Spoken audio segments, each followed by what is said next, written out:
你赛车的时，袂少人看到这个测速的翕相呢，头一个反应就是呢，驶较慢的小动一下，再搁加速来闪避这个翕相。即马袂使安怎做啊？安怎讲呢？因为各地开始进行这个区间的测速，也就是讲，像高雄头一波选伫个沼情区，较出车祸这个路段，这款的设备测的是规段路规则的平均速度，为加点到1点，正常来讲，比如讲，拿118秒，咱呢无算超速，你赛车差不多100秒，甚至90秒就通过，就表示你超速，驶伤紧就会接到罚单。这个仪器一个上路，一礼拜内就翕到13000台车违规。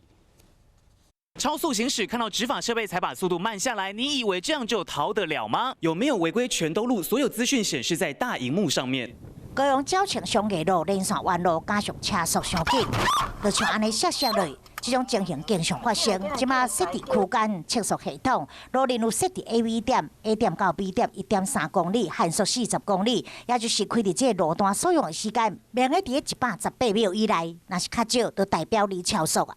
10月份是宣导期，预计从11月1号开始正式执法，整个路段都能减速，相对的发生事故的几率也就会降低。总共几台车违规，编辑时速偌济，一看就清楚。这套系统全台到处拢有设置，像北海岸万里隧道、北宜公路、台北自强隧道，掠到拢是马上开发。